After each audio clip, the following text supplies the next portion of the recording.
Buenas tardes, buenos días a todos. Me presento Braulio Alberto Cortés. Gracias, Manuelito. Buenos días. Bienvenido, don Braulio. Les vamos a pedir un favor, ya en un minuto vamos a salir al aire. Por favor, todos con sus micrófonos silenciados porque vamos a estar en vivo por Facebook. Entonces, para que podamos dar la bienvenida. Bueno, gracias. Bueno, Los saludo a todos con mucho gusto, doctora y doctores y compañeros. Un feliz día, gracias. Me Hola, retiro. muy buenos días para todos, para los ciudadanos que nos acompañan la mañana de hoy en la plataforma Zoom y también los que están conectados por el Facebook Live de la Veeduría Distrital. Estamos en nuestra tercera sesión de fortalecimiento de capacidades dirigida a toda la ciudadanía. Hoy con el tema de supervisión e interventoría. Vamos a dar unas recomendaciones muy generales para la jornada de hoy. Es, por favor, mantener sus micrófonos y cámaras apagadas para que nos podamos escuchar mejor. También puede pedir la palabra o hacer sus preguntas por el chat de Zoom o también por el chat de Facebook, quienes estén en este espacio. Nosotros vamos a ir organizándolas en orden de llegada para poderlas después socializar. También le queremos dar la bienvenida a Marta Trujillo, servidora de la delegada para la contratación, que nos va a acompañar en la jornada de hoy. Por último, recordarles que vamos a estar pasando un listado de asistencia para que registren sus datos y ya, darles la bienvenida y agradecerles por participar de este espacio. Marta, muy buenos días.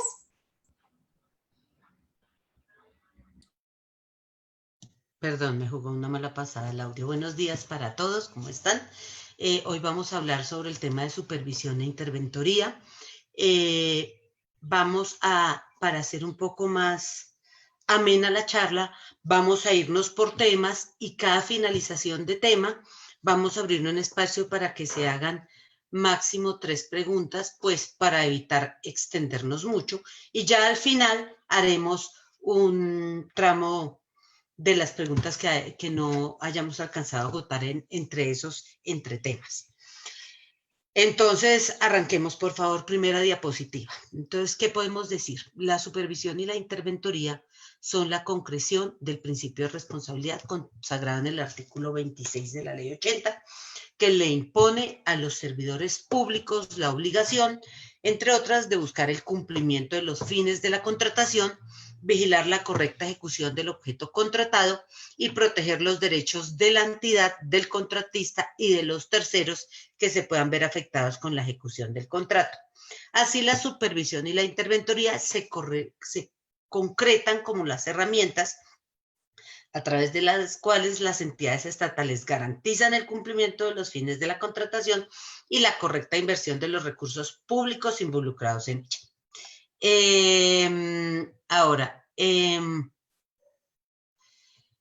El artículo 83 de la Ley 1474 de 2011 estableció ya la diferencia entre la supervisión y la interventoría.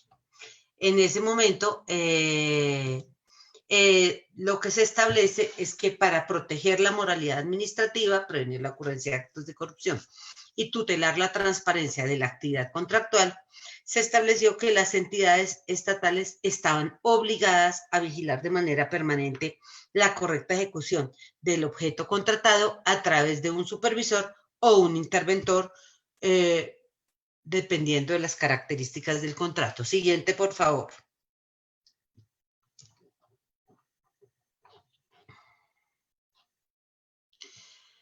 Así, la diferencia entre supervisión e interventoría es que la supervisión corresponde a un seguimiento técnico, administrativo, financiero, contable y jurídico que hace sobre el cumplimiento del contrato que hace la entidad cuando éste no requiere conocimientos especializados.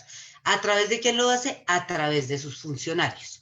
Ahora, esos supervisores pueden contar con unos apoyos a la supervisión que se contratan a través de contratos de prestación de servicios en los que se les incluye como una obligación el apoyar a la supervisión de determinados contratos que le asigne que le asigne el supervisor de contrato.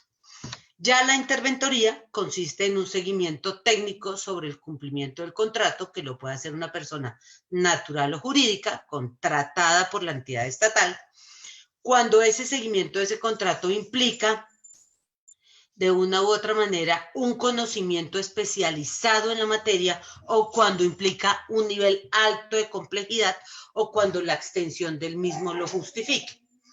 No obstante lo anterior, cuando la entidad lo considere acorde a la naturaleza del contrato, puede contratar el seguimiento técnico, administrativo, financiero, contable, jurídico.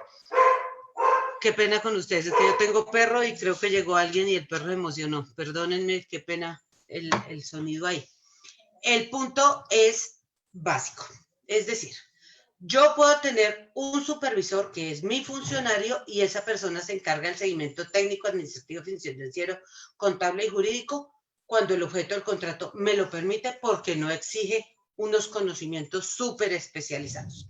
Pero en aquellos casos en que la complejidad del contrato así lo amerita. Les voy a poner un ejemplo. Pues por ley, los contratos de obra. Pero, por ejemplo, estamos hablando de contratos en los que... el caso de basuras. En el caso de basuras, cuando se contrató todo el proceso del seguimiento técnico de dónde iban los carros de basuras, dónde recogen, cuánta carga tienen, ese contrato requería una interventoría especializada por el nivel de conocimiento. Bueno, hay miles de contratos que puede pasar eso. Ahora, hay una cosa que uno puede decir y que debe ser clara, y es que el contrato de interventoría siempre va a ser supervisado por la entidad, a través de un supervisor que designa la entidad. Ahí hay una cosa, siguiente diapositiva, por favor.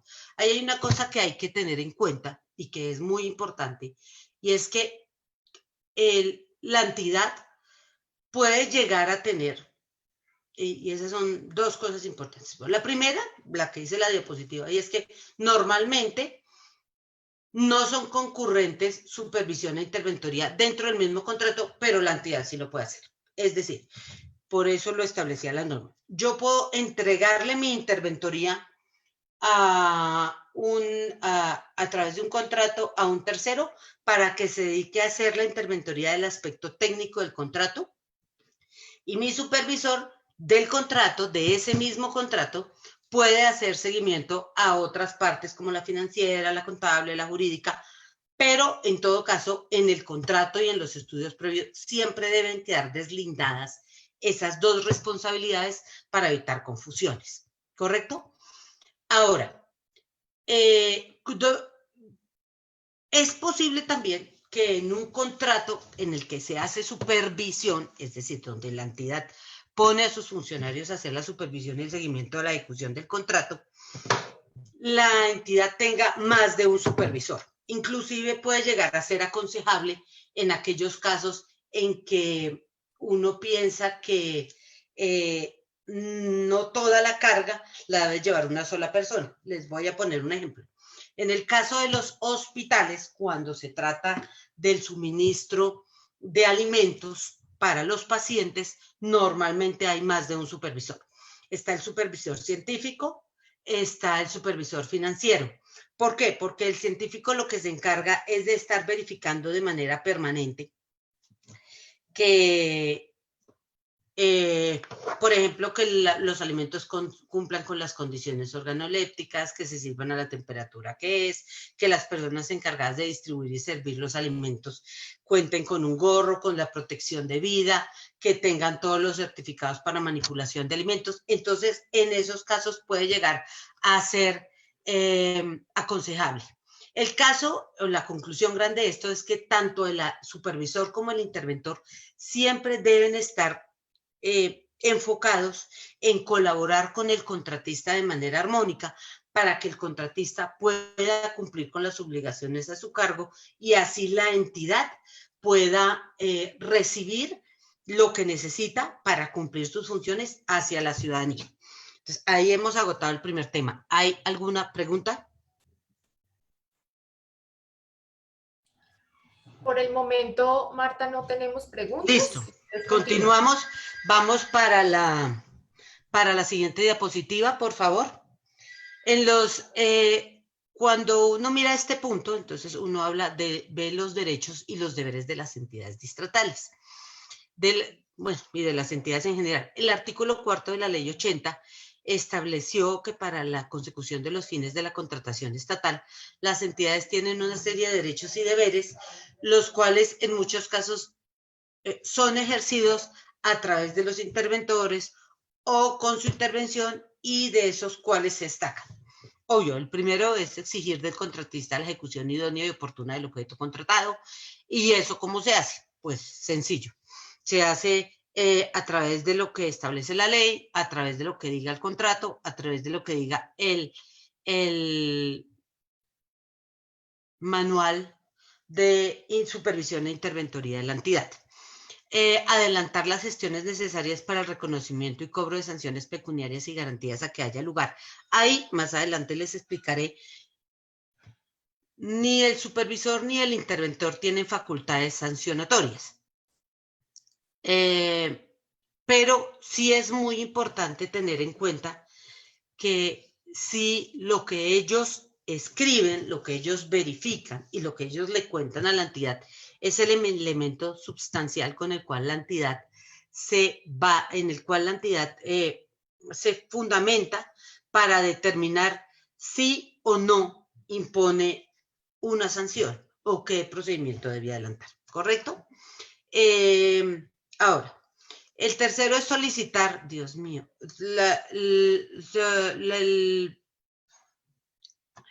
el objeto es, el tercero es solicitar la actualización o revisión de precios cuando se produzcan fenómenos que alteren en su contra el equilibrio económico-financiero del contrato. Y eso es muy importante porque de una u otra manera la entidad debe ser responsable de estar verificando a través de su supervisor o interventor que haya una actualización de precios. Primero, porque obviamente la idea no es tampoco que el contratista se vea afectado, pero también porque la entidad debe estarse preparando para evitar verse afectada en una situación como esta. Por favor, siguiente diapositiva. Bueno, adelantar las revisiones periódicas. Siguiente diapositiva. Adelantar las revisiones periódicas de las obras ejecutadas, servicios prestados o bienes suministrados para verificar que cumplan con las condiciones de calidad ofrecidas por los contratistas y promover las acciones de responsabilidad contra estos y sus garantes cuando esas condiciones no se cumplan. Por favor, pasamos a la siguiente diapositiva. En este punto, ¿a qué nos referimos? Nosotros nos referimos entonces a la revisión de todos aquellos aspectos que puedan afectar o que impliquen garantizar que el objeto contratado esté bien y quede bien. Esas revisiones periódicas, sobre todo, se deben hacer en los casos en que tenemos una obra y es bueno estar haciendo la revisión periódica de esa obra. Y más adelante la misma norma establece que en el caso de que se sugiere que se hagan cada 6 meses teniendo en cuenta el término de vigencia de las garantías. Pero realmente esos periodos de revisión los debe fijar el mismo supervisor o el mismo interventor teniendo en cuenta el tipo de objeto contratado. Exigir que la calidad de los bienes y servicios adquiridos por las entidades estatales se ajusten a los requisitos mínimos previstos en las normas técnicas obligatorias, sí. Ese es un punto muy importante porque por eso es un tema que nosotros hemos sugerido siempre y que uno de los aspectos importantes para tener en cuenta al contratar un interventor o designar un supervisor es la forma, es decir, la idoneidad y el conocimiento que esa persona tenga. Yo siempre cuando dicto esta charla pongo un ejemplo clarísimo que nosotros tuvimos en la Secretaría de Educación. En un caso en el que un supervisor, la entidad contrató unos pupitres con unas determinadas normas técnicas y cuando el contratista fue a entregarlos se dio cuenta que no tenía ¿cómo se dijera? Esos pupitres no los tenía en stock, pero sí se dieron cuenta, pero sí le presentó al supervisor una propuesta en la que le dijo, yo no tengo estos pupitres que contrataron ustedes inicialmente porque es que hay unos que son mejores, tienen unas condiciones técnicas superiores y no le voy a cobrar más. El supervisor sustentó el concepto, muy bien sustentado, y obviamente la jurídica lo revisó, la entidad lo revisó y estuvieron de acuerdo, y en ese punto pues eran unos pupitres que en cierta medida tenían unas condiciones técnicas mejores que las anteriores. Cuando cambiemos de diapositiva, ya pasamos a la siguiente y a la siguiente. Ya esa ya la pasamos. La siguiente, por favor. La siguiente, eso, gracias. Adelantar las acciones conducentes a obtener la indemnización de los daños que sufran en desarrollo o no con ocasión del contrato celebrado. Era lo que hablábamos y es, pues obviamente, la obligación que existe del supervisor y el interventor de informar a la entidad cuando se presenten situaciones que puedan afectar el contrato, su ejecución o la calidad del resultado. Sin perjuicio del llamamiento en garantía, que ya más adelante les explicaré eso, repetirán contra los servidores públicos, contra el contratista, los terceros responsables según el caso, por las indemnizaciones que deban pagar como consecuencia de la actividad contractual. Sí. Más adelante en el tema de responsabilidad yo les explicaré eso, pero sí debe ser muy claro que en el tema del llamamiento en garantía se debe tener en cuenta la obligación que existe para la entidad de repetir contra los servidores públicos, en este caso sería contra el supervisor, contra el contratista o, por ejemplo, también contra el interventor, según el caso, por las indemnizaciones que deban pagar, porque se supone que una entidad no debe incurrir en esa situación si ha habido un adecuado seguimiento, vigilancia y control sobre el contrato. Adoptar las medidas necesarias para mantener durante el desarrollo y ejecución del contrato las condiciones técnicas, económicas y financieras existentes al momento de proponer o contratar, que es sumamente importante, era lo que les decía, o sea, el interventor, el supervisor deben ser idóneos, porque tienen que estar revisando la calidad de lo que contratan, de lo que reciben y de lo que está ejecutando el contratista. Actuar de tal modo que por causas a ellos imputables no sobrevenga una mayor onerosidad en el cumplimiento de las obligaciones a cargo del contratista. Y ahí les voy a poner un ejemplo. Yo he visto contratos donde pues obviamente no es lo usual, pero pasan de una vigencia a otra. Entonces, eso implica que hay que hacer un reajuste en el valor del contrato porque cambian las condiciones. Llámese vigilancia, llámese, etcétera, etcétera, etcétera.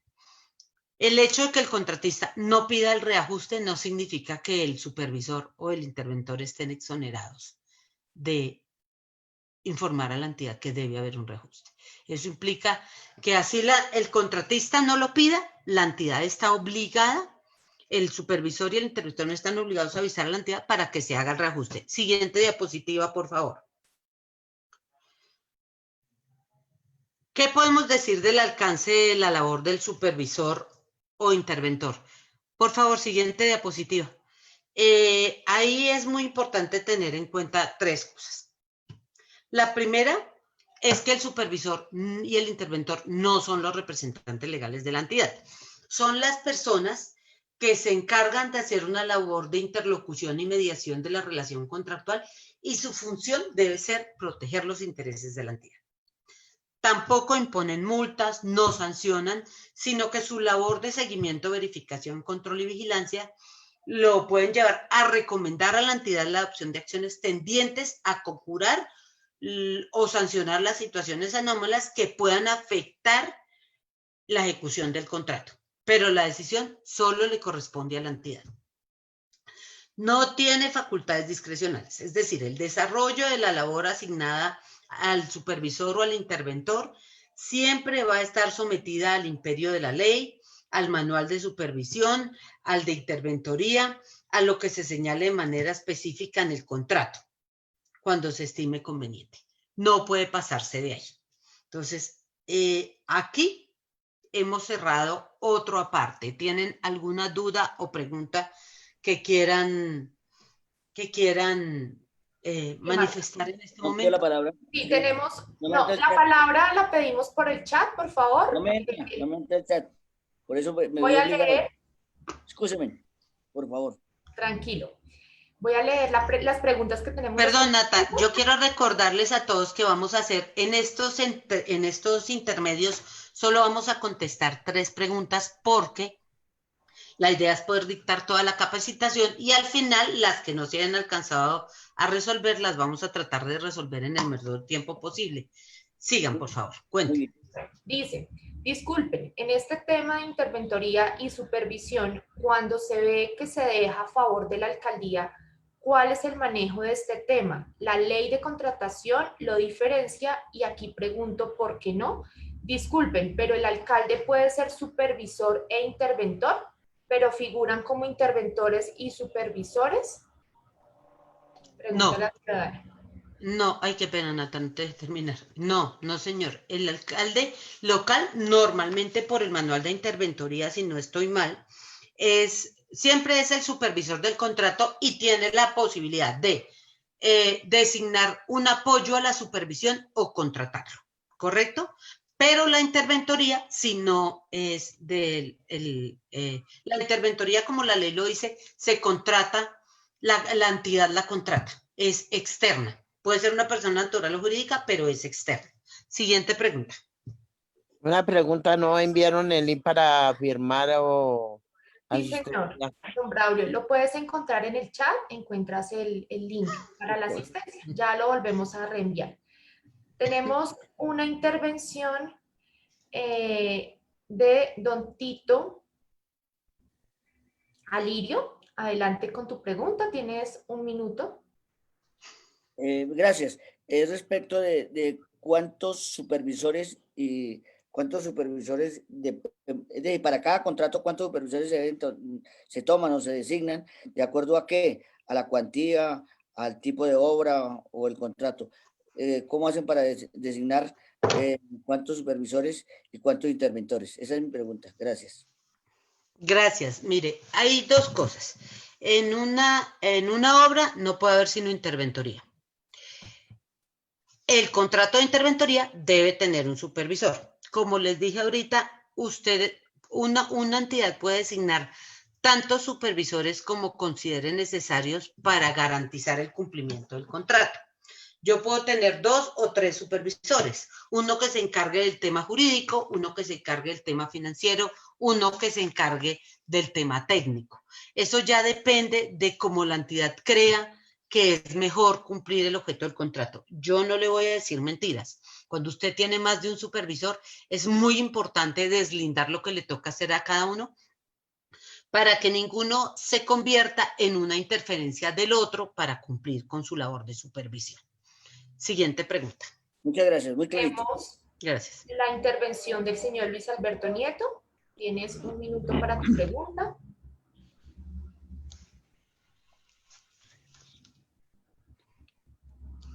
Don Alberto Nieto. Sí, señora, qué pena. Vea, es una moción de aclaración. Lo que nosotros como comunidad, la mayoría tenemos entendido es lo siguiente, que veo que de pronto es un error. El interventor lo contrata el contratista de la obra y el supervisor, perdón, es para que por favor me aclare, y el supervisor lo contrata digamos, la alcaldía, el contratante, o designa una persona. 1. 2. Teniendo en cuenta que lo que hemos hablado, el supervisor tiene más actividades y más condiciones que debería tener, pero según la norma dice que debe haber idoneidad y conocimiento en el trabajo, en la especialidad. Normalmente lo que se hace es que en algunas obras solo contratan un interventor y no contratan supervisor. Y lo otro es el tiempo. Uno va a hacer una revisión en una obra y no encuentra ninguno, pero aquí sí mal no entiendo, usted comenta que esos lapsos de tiempo los fijan en el contrato. Entonces, si es así, eso no querría decir que muchas veces la obra queda acéfala y es posible que se presenten cuestiones no legales. Muchas gracias. Su merced hizo como unas 5 preguntas y las voy a contestar lo más rápido y lo más organizado que puedo. Lo primero, Qué pena. para dejarlas bien claras. Lo primero es que en todo contrato de obra tiene que contratarse una interventoría. Y la interventoría siempre va a ser externa y la contrata la entidad, alcaldía, instituto, secretaría, lo que sea, es la entidad la que abre un proceso de selección y contrata a su interventor. ¿Correcto? O sea, el interventor es una persona natural o jurídica que viene afuera, como lo dice la ley 1474. Ahora, en el caso de los supervisores, ¿cómo funciona? El supervisor, que en el caso de alcaldías locales, que veo que fue como para donde se enfocó la pregunta, el supervisor siempre va a ser el alcalde, pero el alcalde tiene la posibilidad de designar un apoyo a la supervisión, que es un funcionario de su alcaldía, o contratar un apoyo a la supervisión. Inclusive, el supervisor, que es un funcionario de la alcaldía, puede llegar a pedir, según la complejidad, que le contraten un apoyo a la supervisión. Esa es como el deslinde. Ahora, en el caso de las obras, cuando usted va a una obra, normalmente no va a encontrar al interventor. ¿Por qué? Porque un interventor siempre tiene que tener un equipo de trabajo. Dentro de ese equipo de trabajo tiene un residente de obra. Esa es la persona que siempre va a estar ahí. Y siempre es la persona que le va a decir, va a dar información sobre la obra. Puede suceder que el residente de obra no tenga la posibilidad de darle información porque no esté autorizado para ello.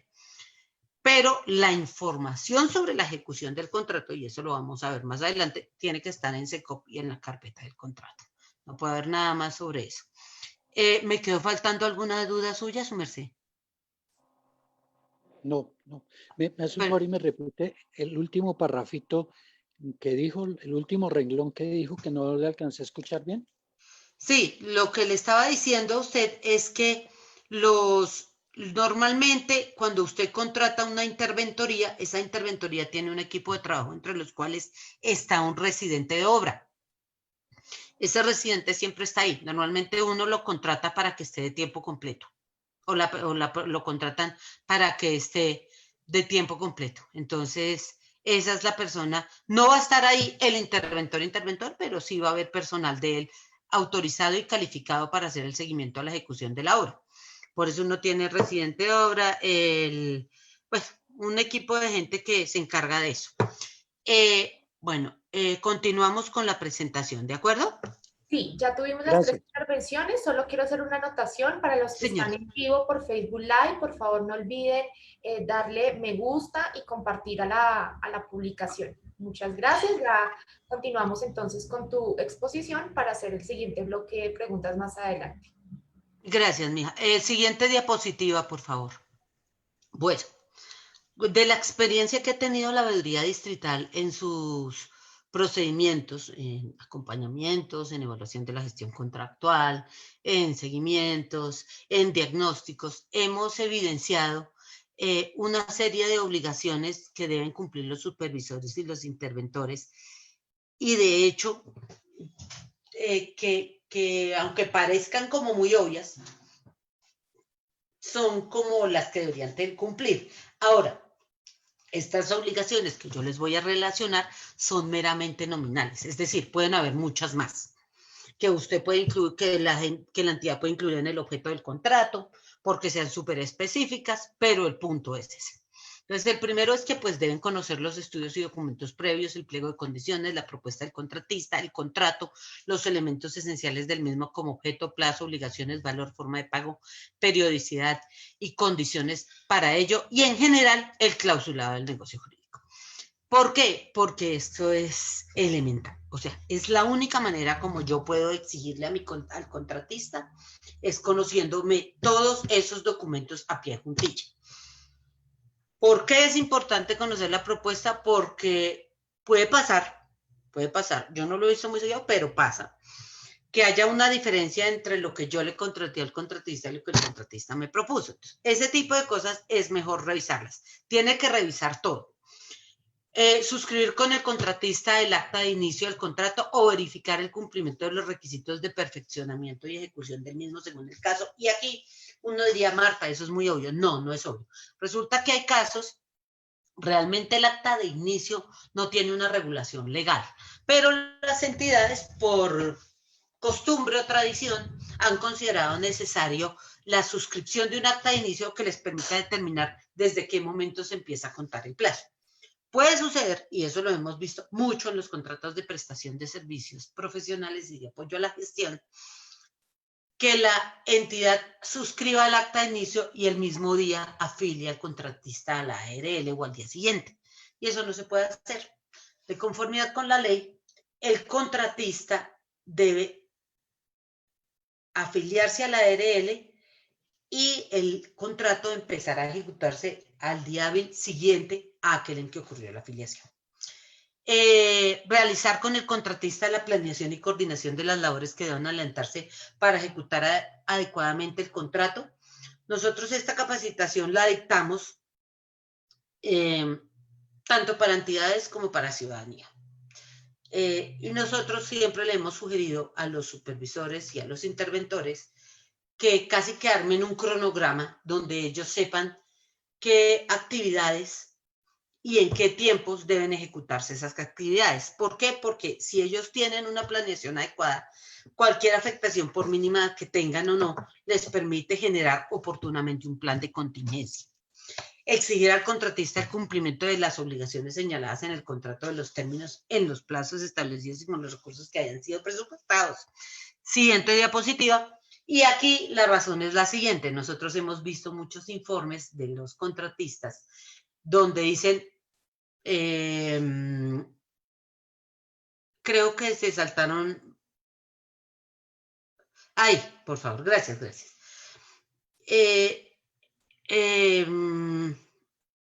Uno queda como aterrado porque uno a veces ve que el contratista señala una serie de obligaciones y dice, este mes no he tenido que hacer nada con esto, este mes no he tenido que cumplir esta obligación, este mes no he tenido que cumplir esta obligación. Y es cuando uno mira, son contratos, digamos, en los de prestación de servicios que usted mira y tienen unas 20 obligaciones generales y unas 30 específicas. Yo no sé por qué tienen tantas obligaciones cuando son cosas que deben ser muy puntuales. Pero el punto está en que si uno le impone una obligación a un contratista es para que la cumpla.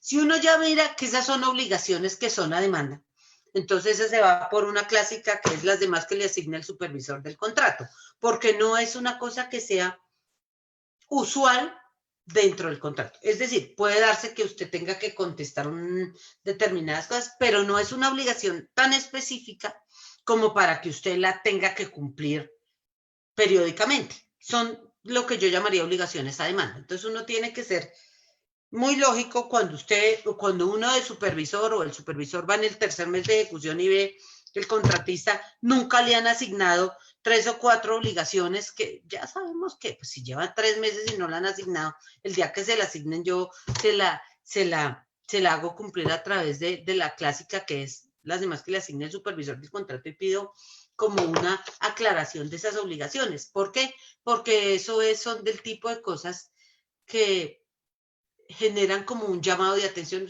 ¿Para qué le pone esa obligación si no va a tener que ejecutarlo? O sea, no es una cosa que haga parte de la esencia de las obligaciones del objeto del contrato que va a cumplir. Bueno.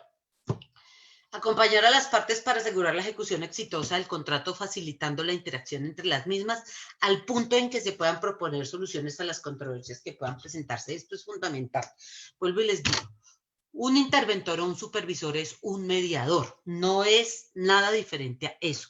Es un mediador, es una persona que se encarga de proteger a la entidad, pero también de garantizar que el contratista pueda ejecutar el objeto del contrato. Proveer de manera continua, oportuna y periódica la información necesaria para que la entidad se encuentre actualizada sobre el avance, estado y desarrollo de la ejecución del contrato. Las entidades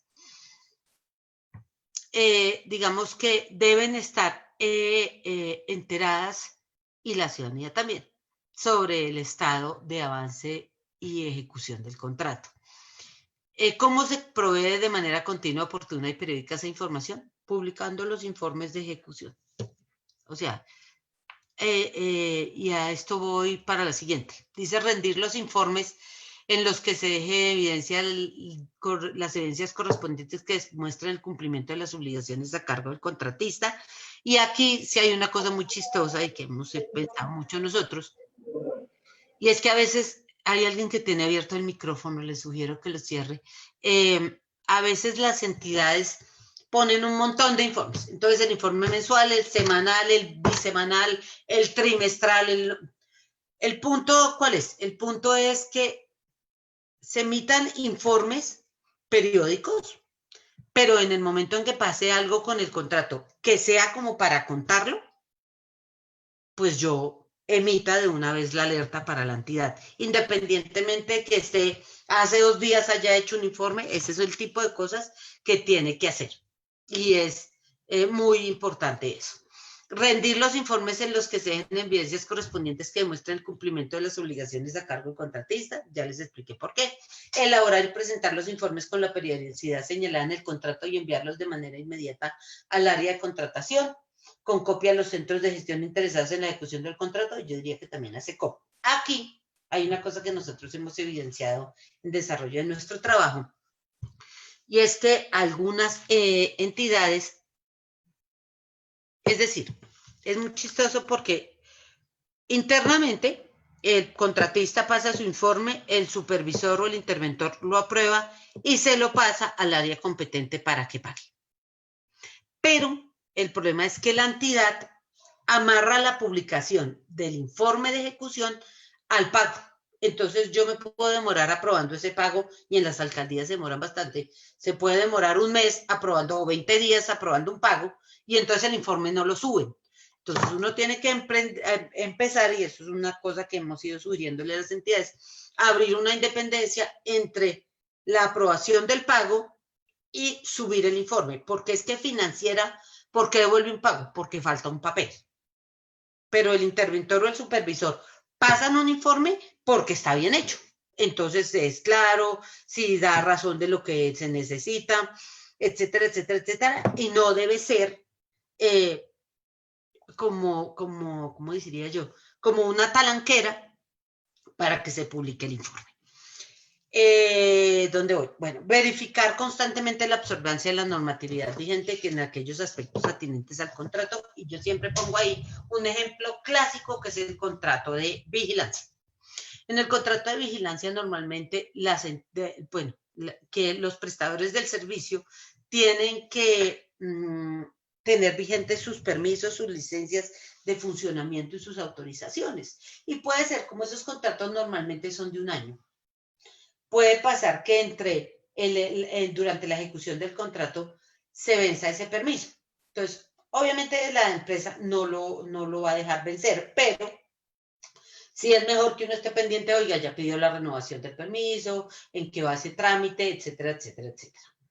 Y exigir al contratista la actualización de los documentos y la información que sean necesarias durante la ejecución del contrato, que es lo que estamos hablando, pues en los papeles que requieran actualización, la verificación de datos que sean importantes para poder garantizar pues que todo está bien durante la ejecución del contrato. Siguiente diapositiva, por favor.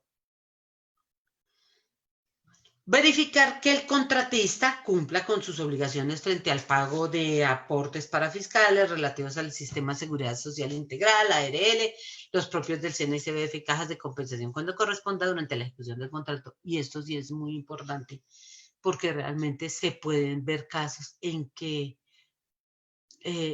pues se pasa por alto. Y puede suceder, y eso sí implica una gran responsabilidad. Informar de manera inmediata a la entidad sobre la ocurrencia de hechos o situaciones que puedan afectar la ejecución del contrato o conducir a su paralización, que ya se los había contado. En el caso de incumplimientos parciales o totales, solicitar a la oficina jurídica o a quien haga sus veces, normalmente la jurídica, de manera oportuna y debidamente sustentada la aplicación de sanciones a que haya lugar. Lo que les decía, no sanciona, pero si él dice, mire, hay este incumplimiento, se está presentando esta situación, esto está afectando de esta manera, o sea, tiene que ser muy claro el informe. De esta manera está afectando la ejecución del contrato, esto puede costar tanto, arranque, para que arranque el proceso sancionatorio. Elaborar y suscribir con el contratista todos los documentos y actas necesarios para la protección de los intereses de la entidad y asegurar la adecuada ejecución del contrato. Y eso, pues suena redundante porque ya lo hemos dicho, pero es mejor decirlo porque normalmente puede suceder. Nosotros tuvimos un caso en una entidad donde en vez de hacer un acta de suspensión de la ejecución del contrato, fueron modificando el acta de inicio. O sea, es una cosa muy loca, no sé en qué se habrán inspirado para hacerlo, pero lo hicieron. Entonces, todo tipo de documentos que puedan dar evidencia de qué pasa con el contrato debe suscribirse por el supervisor o interventor. Es decir, cuando lo inicio, cuando lo suspendo, cuando lo reanudo, cuando lo voy a adicionar, y ese es un punto importante, todo, que es el que sigue. Cuando hay modificaciones, adiciones, prórrogas o se requieren aclaraciones del contrato, tienen que adelantar las gestiones para dar trámite, para aprobarlas y acompañar los documentos que sustentan en esas modificaciones, adiciones, prórrogas o aclaraciones. Hay una costumbre muy sonada en las entidades y es que en los contratos de prestación de servicios, podemos ir pasando a la siguiente diapositiva. Un contratista dice, quiero dar por terminado mi contrato de mutuo acuerdo por razones personales. Y el supervisor dice, me parece lógico. Son muy buenas las razones que está dando, pero es que uno tiene que adelantar.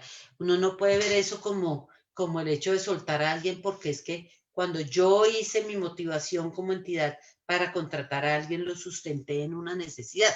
Entonces uno tiene que hacer un análisis, no estoy diciendo tampoco que no deben ir al contratista, pero sí un análisis que diga, mire, esta persona cumplió hasta tal punto, el hecho, obviamente lo lógico, lo que hacen la mayoría de las entidades es cederlo en vez de terminarlo, pero sí hay que sustentar, porque yo no puedo tener un contratista que de un momento a otro me diga, me voy, y uno diga, ¿por qué? No, es que me quiero ir, por mis razones personales, porque es que uno también tiene que ser serio con la entidad que lo contrata. Verificar la existencia de la disponibilidad presupuestal para el caso de adiciones en el valor del contrato y uno dice, ¿eso es redundante? No. Nosotros hemos visto casos donde han adicionado y prorrogado, han adicionado contratos sin tener el CDP. Y lo vimos en un caso muy concreto donde inclusive la persona de contratación ofició al de presupuesto y le dijo, oiga, yo ya hice una adición, ¿me ayuda con el CDP? Una cosa muy loca, pero pasa. Obviamente verificar que la garantía y los siniestros amparados con la misma se encuentren vigentes y solicitar al contratista su ajuste o modificación cuando corresponda. Autorizar al contratista pagos una vez se verifique el cumplimiento de las condiciones estipuladas en el contrato para el mismo, que es lo que vuelvo y les digo. Una cosa es que yo autorice el pago y otra cosa es que yo suba el informe a SECOP mientras le hacen el pago al contratista. Llevar el registro cronológico de los pagos, ajustes y deducciones realizadas durante el desarrollo del contrato. Esta es si el supervisor o el interventor lo quiere hacer. Si no lo quiere hacer ya es otro tema, pero lo lógico, o sea, como para que sean más organizados, sería bueno que lo hicieran. Llevar y tener actualizado el archivo electrónico y físico del contrato, como correspondencia y demás documentos requeridos para el control de la ejecución del contrato y en general toda la información que se relacione con la ejecución del mismo. Aquí hay una cosa que tienen que tener en cuenta. Normalmente las entidades le dicen todo está en SECOP y el SECOP la información que está en SECOP debe ser idéntica a la información que está en el expediente contractual. No puede ser diferente. No puede haber atrasos en una información o en la otra.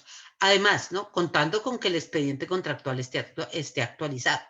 Es decir, yo no puedo tener informes de contratos donde les falten informes de ejecución. Pero sí tiene que ser la misma cosa. Por eso se sugiere eso. Ahí archivar las memorias, documentos, productos e informes con fundamento en los cuales se efectuó el recibo de los trabajos, productos, servicios encomendados al contratista.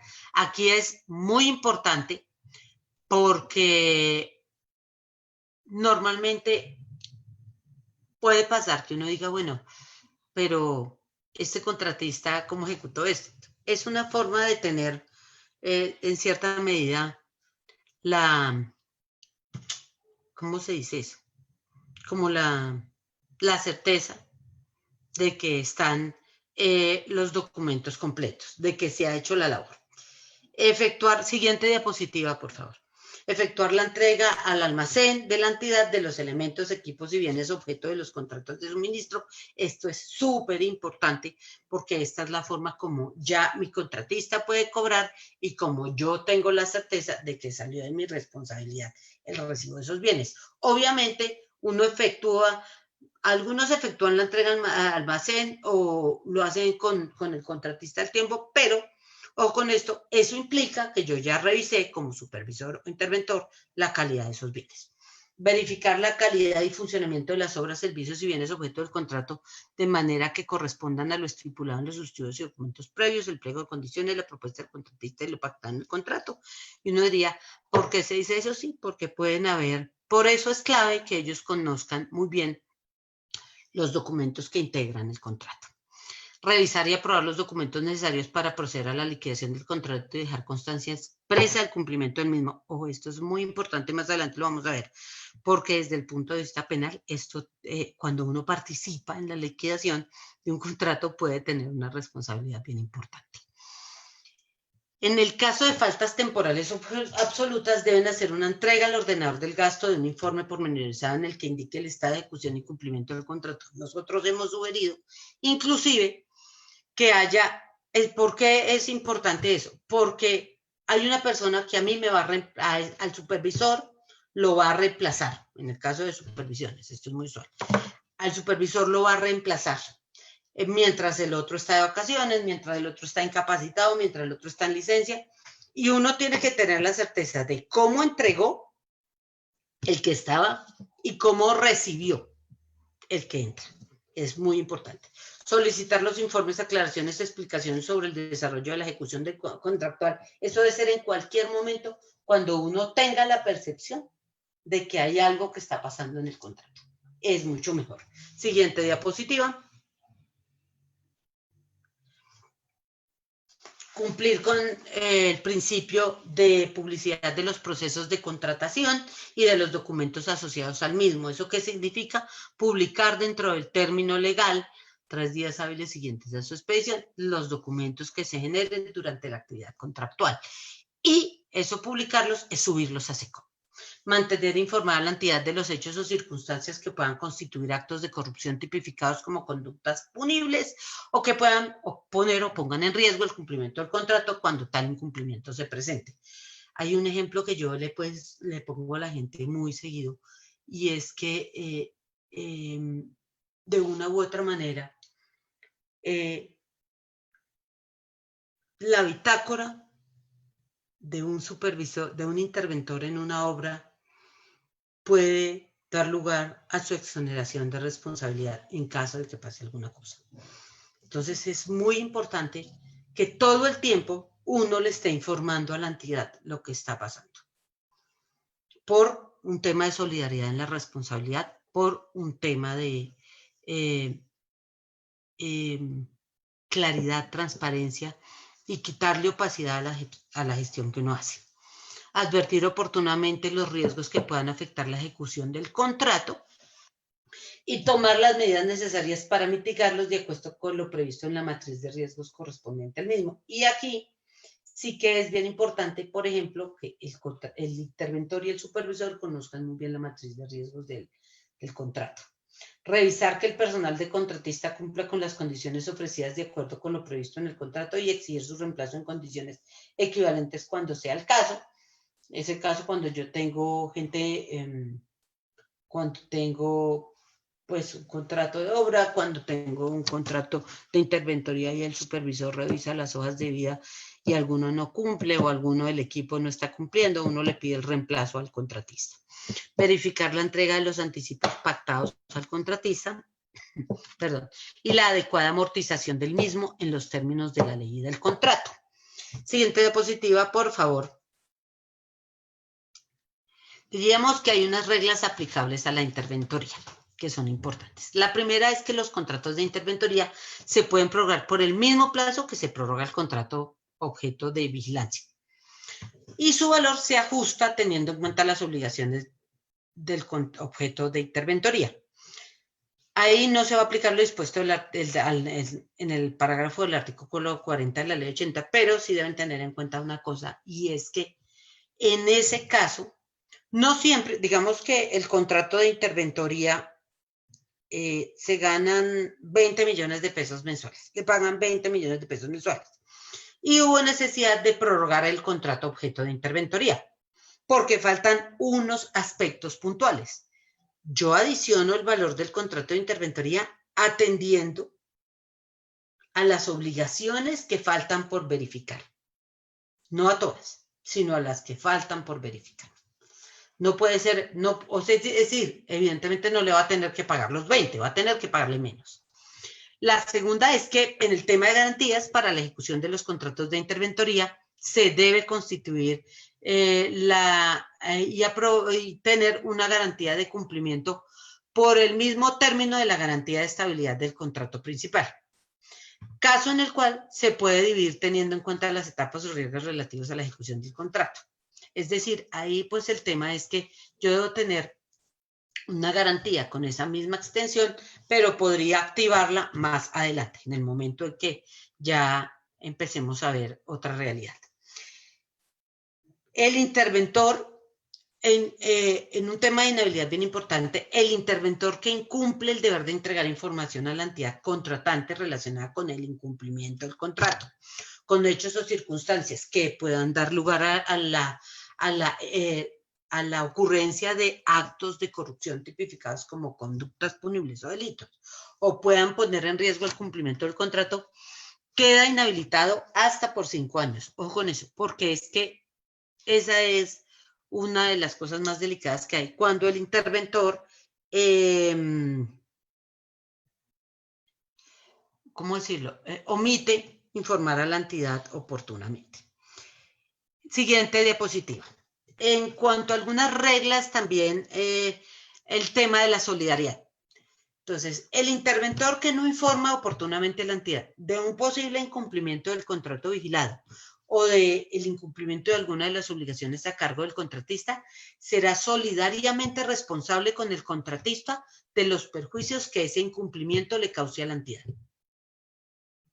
Porque, pues obviamente la idea es que yo le informe a la entidad sobre la situación, ¿correcto?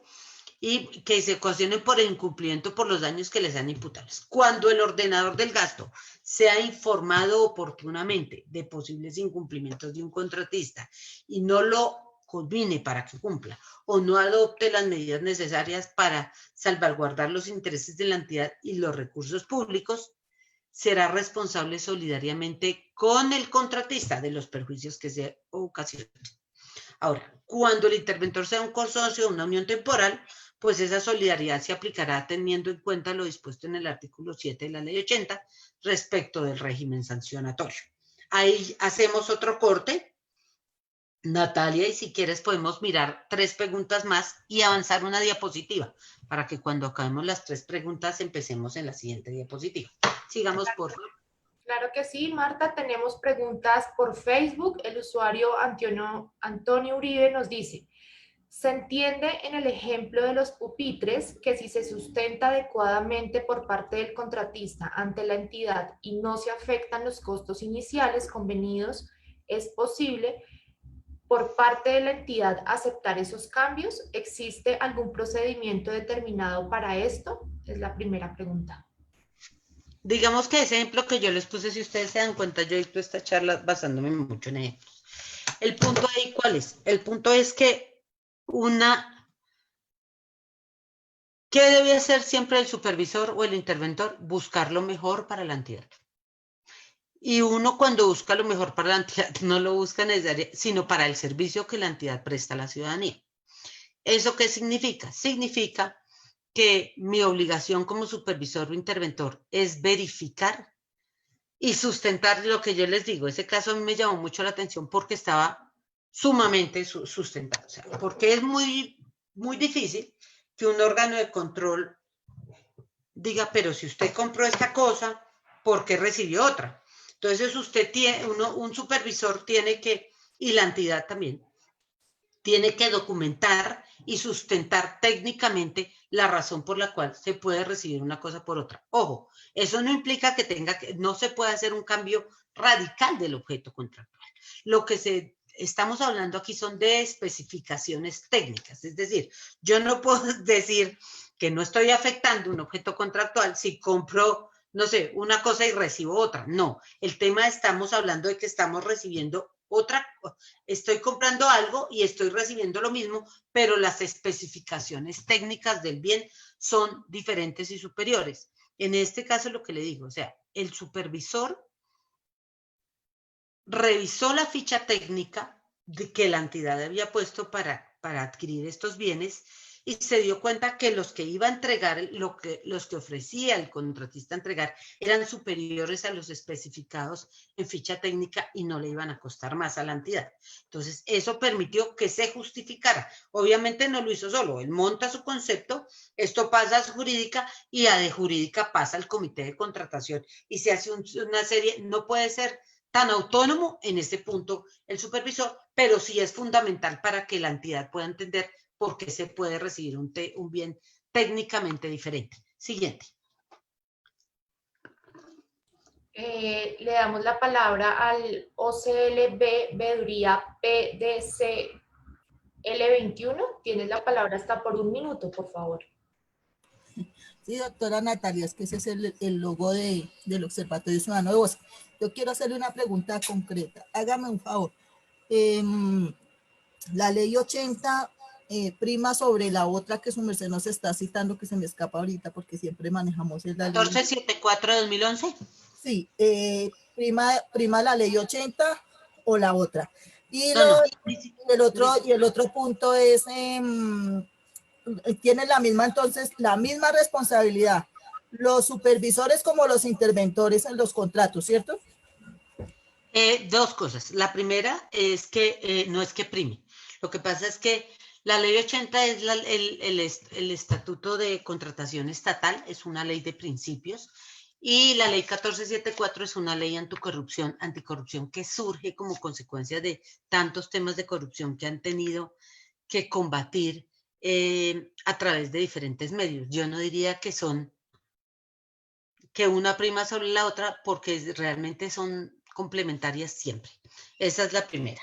La segunda es que yo ahorita le voy a contar todo el tema. Lo que sigue es responsabilidad de supervisores e interventores. Entonces ahí le voy a resolver algunas inquietudes y si en algún momento llega a quedar con más, que ya entramos en la recta final de esta presentación, pues me pregunta qué otras dudas tiene. ¿Le parece?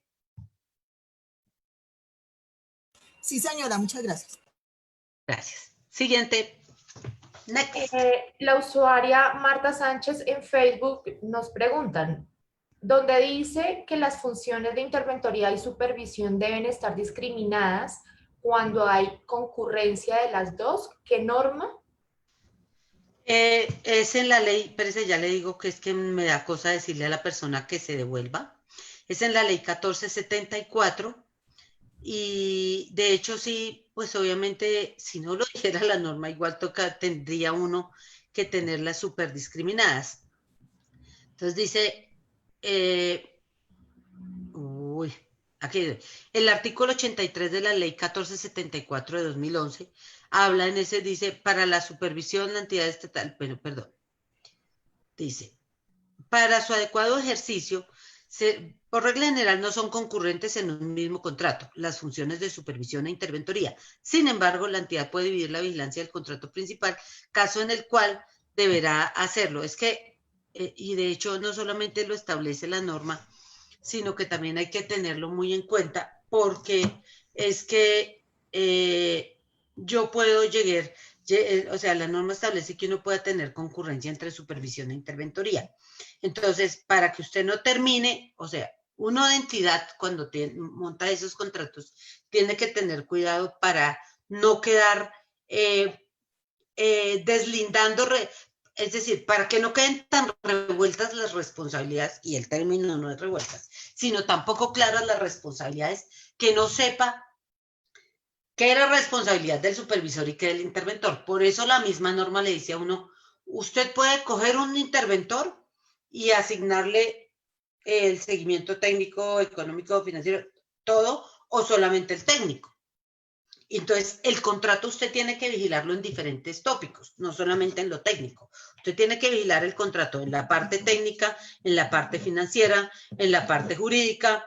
Yo diría que, bueno, digamos que esos son los grandes. En la parte administrativa. Entonces, eso obliga a que si usted considera que requiere un interventor, y no es muy usual, yo no lo he visto mucho, pero sí puede pasar. El punto es, uno puede decir, yo voy a tener un interventor para este aspecto puntual. Yo me acuerdo, ese es un ejemplo. En el caso de recolección de basuras, yo me acuerdo que la UAS en una época tuvo un grupo de gente que eran contratistas, personas naturales, contratos de prestación de servicios que se encargaban de calcular toda la parte de las tarifas. Eran eran personas con un gran conocimiento, pero también tenía pues su contratista que se encargaba de la otra parte. Por eso normalmente uno dice, en caso de que usted llegue a tener un tema de concurrencia, es mejor que deslinde las responsabilidades, deslinde como lo que debe hacer cada uno y otro. ¿Cómo lo puede hacer uno? En el contrato y en los estudios previos. Es decir, el interventor se va a encargar de esto, y el supervisor que yo voy a poner como entidad va a hacer el seguimiento a esto y va a hacer esto. ¿Para qué? Para que ni el supervisor se pare y le diga a uno, eso le toca al interventor, porque uno le dice, no, en mi contrato ya dice que le toca a usted. Y para que el interventor no llegue a decir en un momento dado que eso fue responsabilidad del supervisor, deslindarlas perfecto. Y digamos que a usted en el contrato se le permite establecer ese tipo de cosas siempre, porque usted siempre está buscando es que el contrato se cumpla para no perder plata y para que la ciudadanía quede conforme con el servicio que presta la entidad. Vamos a seguir. ¿Les parece? Creo que agotamos las 3 preguntas, Natalia. No me cambien la diapositiva. Agotamos las 3 preguntas, Natalia. Sí, tenemos otras pendientes, pero entonces ahorita las respondemos. Sí, las cerramos al final, sino que es porque digamos que ya en este momento creo que estamos a muy buen paso. ¿Listo?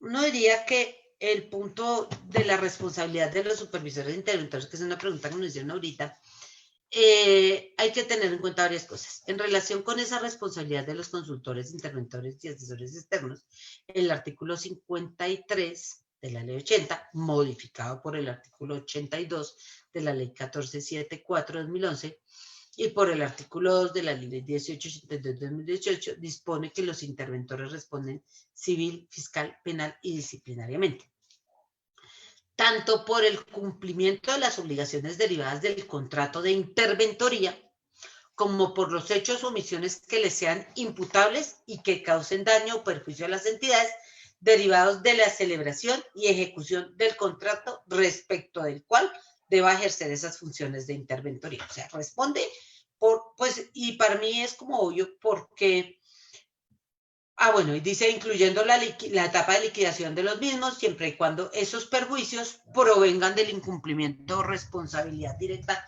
por parte del interventor de las obligaciones que a este le correspondía conforme con el contrato de interventoría. Por eso es que es importante deslindar las obligaciones de cada uno. Y ahí hay que tener en cuenta lo siguiente.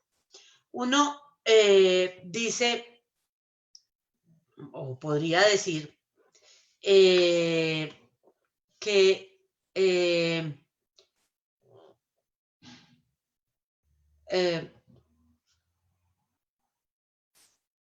el punto como que el punto es que siempre el interventor tiene dos flancos en los que puede asumir, en los que podría asumir responsabilidad.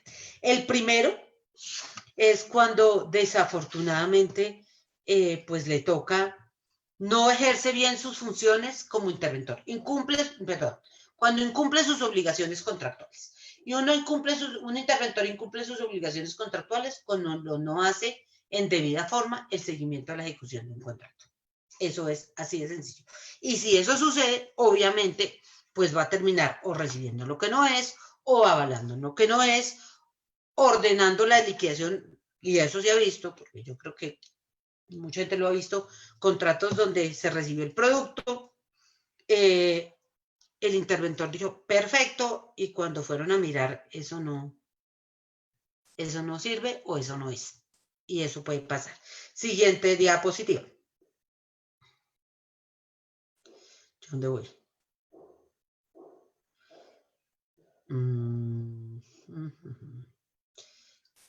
Siguiente diapositiva.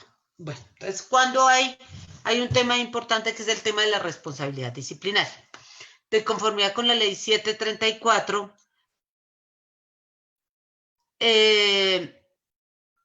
voy a hacer un momento, un paréntesis. Sí, Natalia les va a mandar la presentación. No se preocupen. De conformidad con la ley 734 de 2002, son sujetos disciplinables los servidores públicos, aunque se encuentren retirados del servicio, y los particulares que cumplen labores de interventoría o supervisión en los contratos estatales. Sigamos, por favor. Ahí hay que tener en cuenta que el punto que sí debe ser claro es que cuando habla de los particulares que cumplen labores de interventoría o supervisión, se refiere al apoyo a la supervisión, no a los supervisores, porque los supervisores siempre deben ser funcionarios.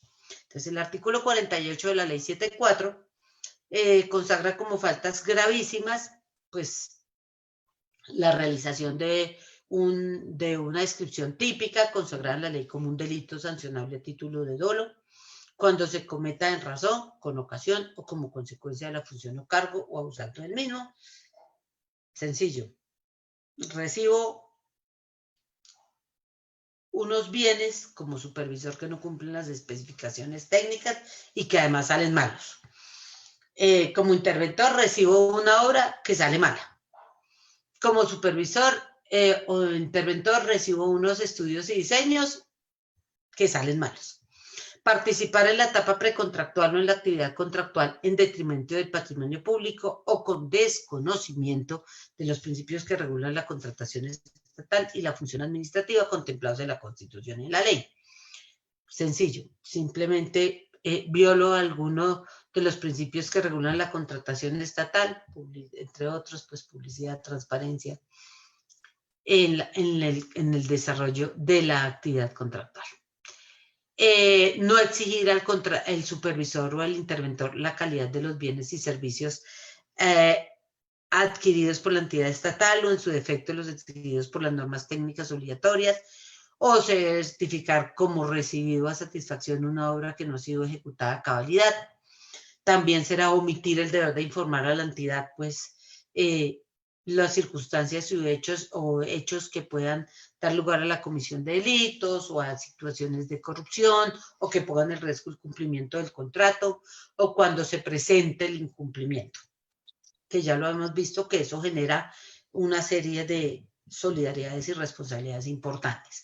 Y las demás conductas que en la Constitución o en la ley hayan sido previstas con sanción de remoción o destitución o como causal de mala conducta, que es el caso de no verificar, por ejemplo, el pago de salud, pensiones, ARL y demás acreencias laborales. Siguiente, por favor. En el tema de la responsabilidad penal, el artículo 56 de la ley 80 establece que para efectos penales, el contratista, el interventor, el consultor y el asesor se consideran como particulares que cumplen funciones públicas en todo lo concerniente a la celebración, ejecución y liquidación de los contratos que celebren con las entidades y por lo tanto están sujetos a la responsabilidad que en esta materia señale la ley para los servidores públicos, conforme lo disponen los artículos 408, 409 y 410 del Código Penal, que pueden ser aplicables a supervisores e interventores. El 408 habla de la violación del régimen legal o constitucional de inhabilidades e incompatibilidades, que se refiere pues al servidor público que en ejercicio de sus funciones intervenga, o sea, este sería puro plenito para los supervisores que intervengan en la tramitación, aprobación o celebración de un contrato con violación del régimen legal o a lo dispuesto en normas constitucionales sobre inhabilidades e incompatibilidades. Por eso es que el supervisor también tiene que conocer todos los documentos del contrato. El artículo 409, que habla de la celebración del interés indebido en la celebración de contratos, que es un tipo penal abierto, en blanco, se tipifica cuando el servidor público se interesa en provecho propio o de un tercero en cualquier clase de contrato o operación en que deba intervenir por razón de su cargo o de sus funciones.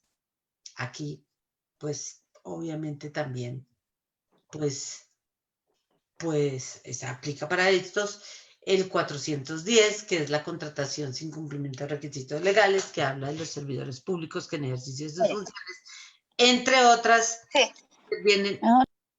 Por favor, la persona que tiene abierto el micrófono lo cierra, gracias. Interviene o participa en la liquidación de un contrato sin verificar el cumplimiento legales esenciales del mismo. Por favor, cierre el micrófono, gracias. Porque, pues es este caso de, bueno, uno tiene que verificar todos los documentos, el tema de las garantías, etcétera, etcétera, que pueden dar lugar a un descuido que genera esa responsabilidad. Siguiente, en el tema de la responsabilidad fiscal, esta es lo que tiene, la responsabilidad tiene por objeto el resarcimiento de los daños ocasionados al patrimonio público como consecuencia de una conducta dolosa o culposa de quienes realizan gestión fiscal mediante el pago de indemnización pecuniaria que compense el perjuicio sufrido por la entidad estatal. Por favor, siguiente diapositiva. En este caso, la responsabilidad fiscal de los supervisores o interventores se presume primero cuando haya sido objeto de condena penal o de sanción disciplinaria en firme, debidamente ejecutoria a título de dolo, por los mismos hechos, cuando omita el cumplimiento de sus obligaciones a tal punto que afecte o no se cumpla la finalidad de la contratación. Siguiente diapositiva, por favor. Y en el caso de la responsabilidad civil, la ley 678/2001 establece que la responsabilidad patrimonial de los agentes del Estado, servidores, exservidores públicos y particulares que desempeñen funciones públicas, puede adelantarse a través de dos herramientas. Una es la acción de repetición y la otra es el llamamiento en garantía. En la acción de repetición, que es una acción civil de carácter patrimonial, se debe ejercer en contra del servidor, exservidor o particular investido de función pública que como consecuencia de su conducta dolosa o gravemente culposa haya dado lugar a un reconocimiento indemnizatorio por parte del Estado. Sí, exactamente es eso. O sea, un ejemplo típico, el interventor que recibió un puente, el puente se cae, se mata, bueno, ni les digo. El servidor y ex servidor público particular investido de función pública también puede ser llamado en garantía dentro de un proceso de responsabilidad contra la entidad con los mismos fines de la acción de repetición. Los supervisores e interventores deben concurrir en los eventos del ejercicio de la acción de repetición o el llamamiento en garantía para responder por sus acciones o por sus omisiones cuando causan un daño que pueda dar lugar a una condena contra el Estado o que por la misma entidad se haya visto, o que sí, por esa misma situación la entidad se haya visto obligada a conciliar o acudir a cualquier otro mecanismo alternativo de solución de conflictos. Siguiente, por favor. Entonces, lo importante es que se distinga. Para iniciar la acción de repetición, es necesario que la entidad haya realizado el pago integral de la indemnización, porque la caducidad se piensa a contar a partir de la fecha en que se ha hecho el pago total, efectuado, que ha hecho el pago total la entidad. En el llamamiento en garantía al agente del Estado, la entidad en la contestación de la demanda no debe haber propuesto las excepciones de culpa exclusiva de la víctima, hecho de un tercero, caso fortuito o fuerza mayor. En los procesos de responsabilidad fiscal, acciones populares y acciones de repetición en los que se demuestre la existencia del daño patrimonial para el Estado proveniente de sobrecostos en la contratación o hechos irregulares, van a responder solidariamente el ordenador del gasto con el contratista y las demás personas que concurren al hecho hasta la recuperación del detrimento patrimonial. Siguiente diapositiva. Vamos que es el tema de responsabilidad. ¿Qué hay que tener en cuenta para la designación de un supervisor? Recordando que el supervisor es un funcionario de la entidad. Primero, esa designación la hace el ordenador del gasto o la persona en la que él haya delegado esa supervisión a través de un acto administrativo. En todos los casos, la persona designada para ejercer la supervisión debe tener experiencia y conocimientos relacionados con el objeto del contrato.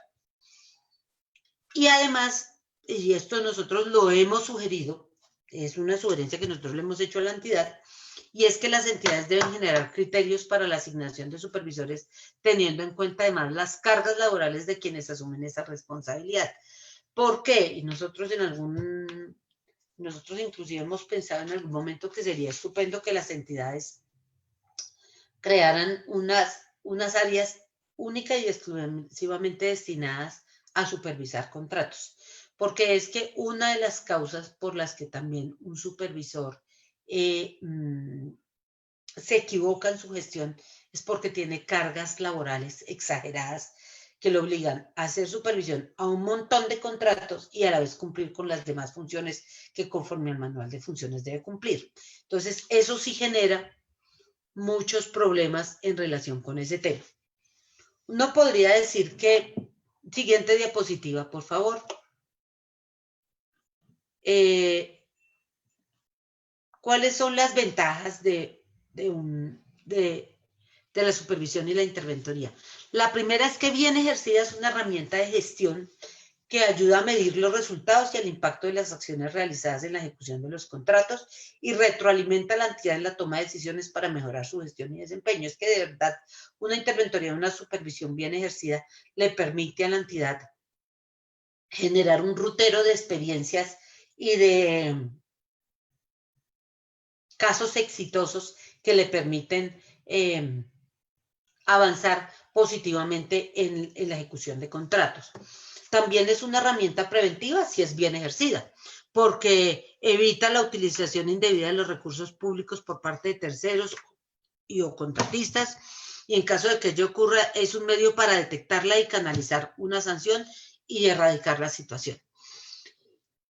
Y también porque es una figura que permite la toma de acciones necesarias para hacer los ajustes pertinentes de manera oportuna y garantizar el cumplimiento de los fines del Estado.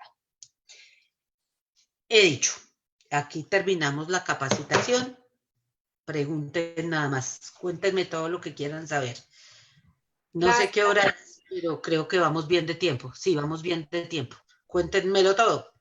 Bueno, en Facebook nos pregunta Marta Patricia Borda, ¿cuál es la relación del interventor y supervisor en el marco de una veeduría ciudadana? ¿Suministra información? ¿Convoca reunión? Perdón, ¿me la repites? ¿Cuál es la relación de los interventores y supervisores en el marco de una veeduría ciudadana? ¿Suministran información? ¿Convoca a reunión? A ver, un veedor ciudadano puede pedir información de la ejecución de un contrato en el momento en el que lo considere pertinente. Y siempre el supervisor o el interventor deben suministrar esa información. Pero el catalizador primordial y número uno es, como lo explicó en algún momento el ingeniero Nelson Rubio, es la publicidad que hay en el SECOP del contrato. Normalmente, que era lo que yo venía también diciéndoles, un contrato debe estar, toda la información de la ejecución de un contrato tiene que estar en el portal SECOP y debe estar actualizada, no puede ser muy atrasada, pero cualquier veedor ciudadano puede pedir información. La única razón para negar una información es porque sea realmente de carácter reservado y tendrían que indicar la norma en la que se fundamenta para no entregarla. Siguiente. Le vamos a dar la palabra al señor Héctor Avendaño. Tiene la palabra hasta por 1 minuto, por favor. Doy la palabra por 1 minuto también porque no he podido chatear. Muchas gracias, muy amable. Pues primeramente darle las gracias. Yo creo que 1 minuto en el saludo se va para participar en un tema tan importante. Me parece lamentable también el tiempo que nos limiten y yo entiendo, claro, el tiempo aquí en estos sistemas es volando, pero también hay varios temas que hay que tocar en esto, porque de eso se trata una capacitación. Por eso ojalá volviera pronto a hacer las capacitaciones presenciales. Yo viendo como lo relata la doctora y como nos dan esa información, primeramente darle las gracias, muy clara, muy precisa, pero lamentablemente veo con tristeza que la ley es la ley y nos toca ajustarnos a la ley. La ley la construyeron para favorecer y brindarse las entidades, en ese caso la alcaldía, locales, con los contratistas, con el supervisor, ellos mismos haciendo juez y parte. Eso es gravísimo, gravísimo. O sea, la veeduría ciudadana, estamos haciendo ¿qué? El papel de payasos ahí. No, eso es grave. La verdad que nos cambiaron la constitución y sacaron leyesitas ahí adicionándole y la acomodaron cada una a la manera. Hay veces hacen, la pregunta más que es, personalmente, digámoslo, es cómo se pudiera saber cuando hay otro sí, si eso cambia totalmente su forma natural del contrato. Y lo otro es que cómo se pudiera que trabajar verdaderamente con la veeduría ciudadana, porque es que ellos se brindan, hay veces que hacen contrato y no hay interventoría, como en la administración pasada en Bosa, no voy a dar nombre, con eso lo digo, porque ahí responden son las entidades, las personas van de paso y las entidades quedan, entonces la entidad es la que responde. No hubo interventoría, según ellos, solamente era supervisión, y en este caso, pues la supervisión la hacía la misma administración de la alcaldía, pues grave, ahí no hay derecho a la transparencia, queda la duda, aunque lo hayan hecho de buena manera o de buena forma, pero no vemos que sea como legal. Ahora, ¿cuándo podemos nosotros como veedores poder que cuando hayan las licitaciones, poder participar y mirar a ver que los contratistas de verdad llenen esos requisitos, pero aquí se los dan a dedo. Posiblemente hagan la licitación como mínimo que son 3, pero a la final ya saben a quién dejarle el contrato y siempre ve uno los mismos con los mismos. Entonces, Julio. yo tengo más preguntas, pero por respeto a ustedes y por también considerar el tiempo, que es la vida de nosotros, pues obviamente más adelante, de pronto o en otra capacitación, pero importantísimo. Gracias, muchas gracias, porque así es que trabajamos y entre todos construimos. Ustedes de la parte de entidad pública, con la comunidad, con la ciudadanía, apoyándonos. Y nosotros también apoyarlos a ustedes, porque esto es un engranaje. Y esto es, la veeduría no es el dedo acusador, es como dice el eslogan mismo de la veeduría: prevención, transparencia e inclusión. Me parece una frase muy buena, Gracias, don pero Julio. en la práctica estamos lejos. Ya. Muchas gracias, los felicito. Gracias. Feliz día. Gracias. Bueno, yo voy a tratar de contestar las preguntas que hizo porque realmente no las capté todas. Creo que las capté todas, pero no estoy segura. Entonces le voy a ir contestando. Lo primero es que siempre en todo proceso de selección va a haber una convocatoria de veedurías ciudadanas. En las licitaciones hay convocatoria de las veedurías ciudadanas, en las diferentes modalidades de selección hay veedurías ciudadanas, en los procesos de contratación directa, contratos de prestación de servicios profesionales y apoyo a la gestión, normalmente las veedurías ciudadanas tienen acceso a esa información. El punto está obviamente en pedirla, que no deberían pedirla porque debe estar publicada en el SECOP, pero si la piden, se la deben entregar. Y lo que dije, la única razón para negarla es porque esté legalmente amparada por un tema de reserva.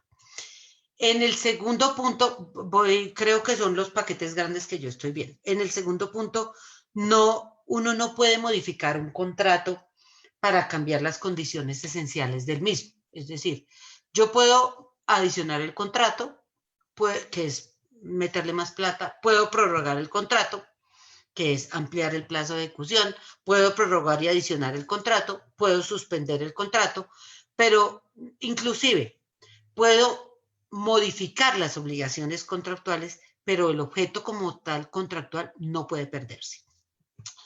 Todos los documentos que se suscriben con ocasión de la ejecución de un contrato se deben publicar dentro de los 3 días hábiles siguientes a que se produce. Ese ha sido nuestra eterna pelea con las entidades, porque las entidades a veces se demoran un poco publicando, pero realmente todo debe estar ahí. Que yo vaya a hacer un cambio sustancial a las obligaciones del contrato, en eso no se puede. Ahora, en un caso concreto que usted dice, de cuyo nombre no quiero acordarme, nos habla de una situación muy puntual en la que al parecer no hubo interventoría en un contrato en el que al parecer debería haberlo, pues le sugiero que pues presente esa situación y las ponga en la delegada para la atención de quejas y reclamos de la Veeduría Distrital, que ellos adelantan investigaciones sobre estos temas y se podría verificar esa situación como tal. ¿Me quedó faltando algo, su merced? Creo que no. No me dijo más. Perfecto. Bueno, Doctora, muy amable, es que se me ha cerrado Un minuto. estaba escribiendo por el chat. Muchas gracias, sí, usted lo dijo todo y, o sea, resumido, pues obviamente que sí, y eso es lo que se presenta en la localidad, en especial aquí en Bosa.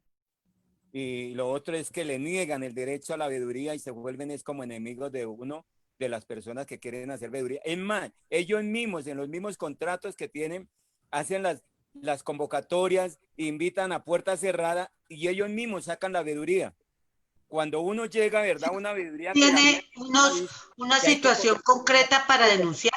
Yo sí le invitaría a que hiciera esa denuncia ante la delegada para la atención de quejas y reclamos, o le comenté, no sé después, no sé Natalia, cómo puedan organizar eso para que quejas y reclamos asuma en caso de ser necesario. Discúlpame, la misma veeduría, las mismas entidades buscan la correcto, veeduría. Julio. Le pedimos entonces que por favor nos escriba su denuncia puntual al correo correspondencia@veeduriadistrital.go.co para hacerle seguimiento, ya que debemos continuar. Tenemos ya varias intervenciones de otros ciudadanos que también quieren hacer sus preguntas.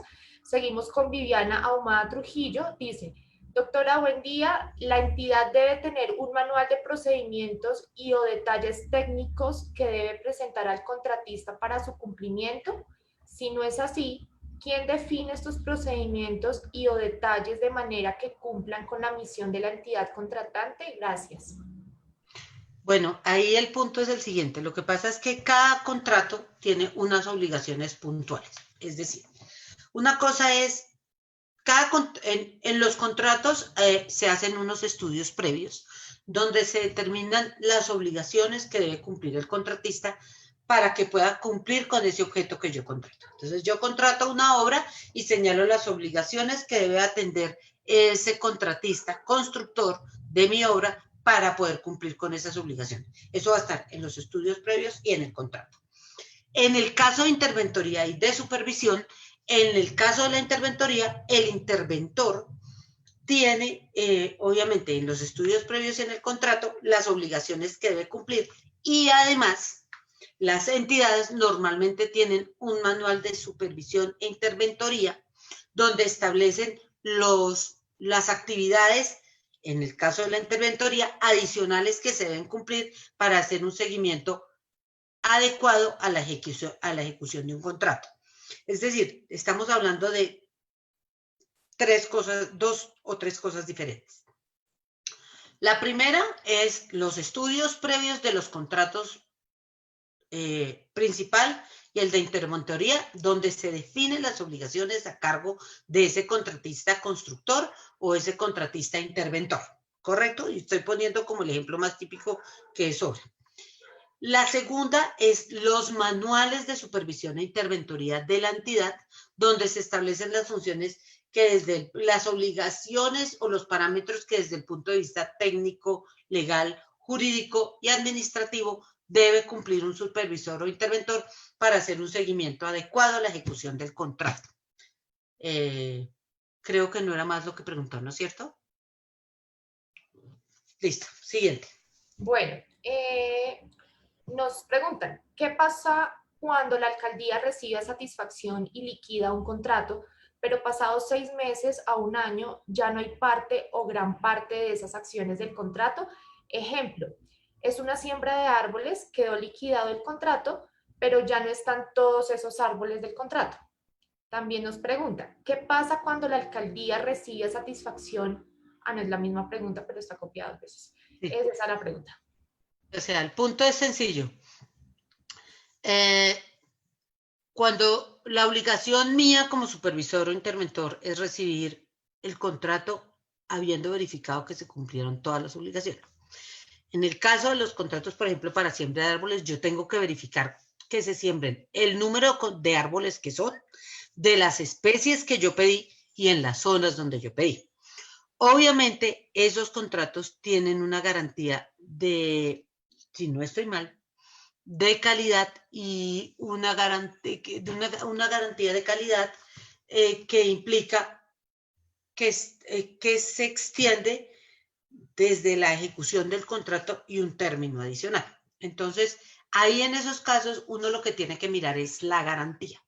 Es decir, si está viva, qué amparos de la garantía están vivos y cuáles no, y cómo hacerlos efectivos como entidad. Y adicionalmente, si se prueba, por ejemplo, que la persona recibió y que esos no eran los árboles de la calle, porque hay que mirar, porque esa pregunta da para mucho y si usted tiene algo un poco más concreto, nuevamente lo invito a que radique su solicitud en la delegada de quejas para la atención de quejas y reclamos, porque ahí hay 2 puntos que tiene que tener claros. Uno, mirar si se sembraron todos los árboles que decía el contrato y si se sembraron todos, si fue que se murieron, si pasó algo o no eran de la, ¿cómo dice uno eso? El tipo de árbol que uno pide, el espécimen arbóreo que uno pide, o cuál fue la razón para que fueran menos árboles. Y qué salvedades o qué anotaciones dejó el interventor del contrato y qué anotaciones dejó el supervisor del contrato de interventoría, en caso de que se haya tenido un interventor. Porque el punto ahí, claro, es que estamos hablando de un tema de término de la garantía, del término de extensión del amparo de la garantía, pero igual sigue habiendo una responsabilidad que ya es imputable al interventor o al supervisor en ese caso. No sé, continuamos, por favor. Tenemos otra pregunta. ¿Qué hacer la veeduría ciudadana si pide la información del contrato objeto y lo envían a SECOP, pero ahí solo se encuentra el acta de inicio? Eso, claro que pasa. Estoy totalmente de acuerdo, eso sí pasa, y pasa harto. El tema es que eso es una violación del principio de publicidad y da lugar a responsabilidad disciplinaria.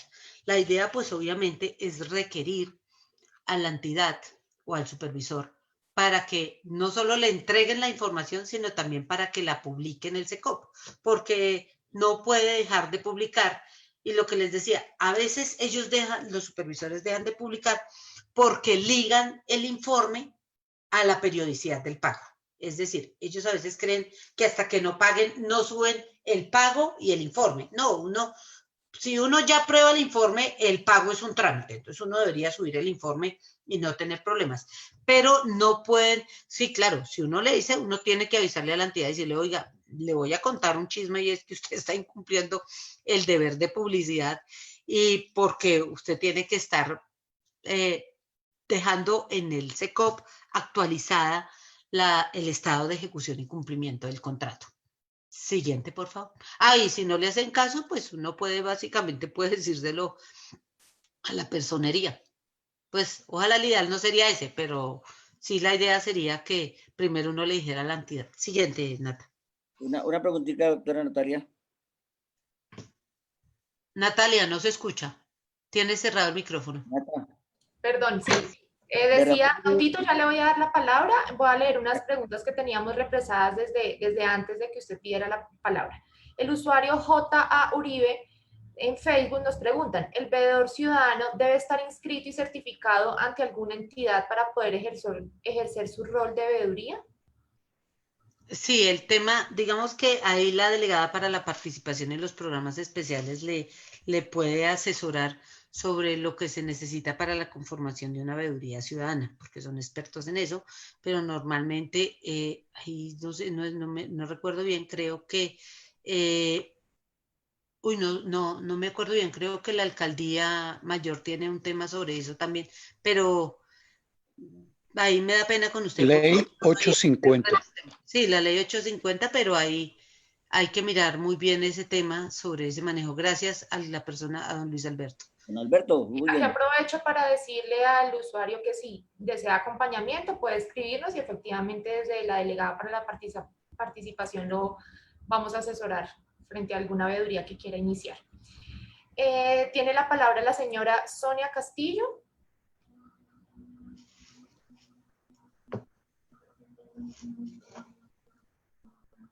Sí, buenos Doña días. Sonia. Gracias, buenos días. Mi pregunta es muy puntual. Esto se presentó a raíz de la pandemia en el Hospital Santa Clara específicamente. Se duró, digamos, del mes de marzo hasta el mes de junio, una inconsistencia en cuanto a la dotación, digamos, digamos, las personas que daban la dotación como tal, específicamente a los enfermeros y a los camilleros, ¿sí? No les dieron a tiempo los tapabocas y no les daban sino un tapabocas para cada 8 días, siendo una cuestión bastante compleja porque estaban con pandemia y con el COVID. Después de este caso, ¿a quién se le puede, digamos, preguntar para que respondan, siendo que hasta ahora están iniciando como tal la dotación después de ese tiempo, ¿no? Que no cumplieron, digamos, las ARLs, y eso salió por televisión, ¿no? Muy puntualmente, que el gobierno les decía, bueno, ¿qué pasa? ¿Qué pasa con la cuestión de las dotaciones, sí? Y el contratista no respondía, o sea, las ARLs, ¿qué pasa después con esas denuncias? ¿En qué queda eso? Gracias. Esas denuncias, o sea, usted pregunta en concreto, deben estar en investigación en este momento. ¿El punto cuál es? El punto es que ahí no solamente es un tema de ARL, sino un tema también de supervisor. El supervisor tiene que, tiene que presionar al contratista para que el contratista le entregue a las personas que trabajan con él o que prestan esos servicios, suministrarle los elementos indispensables para garantizar su salud y su integridad. Ahora, si son, este tema debe estar en este momento en investigación ante la instancia correspondiente cuando se denunció.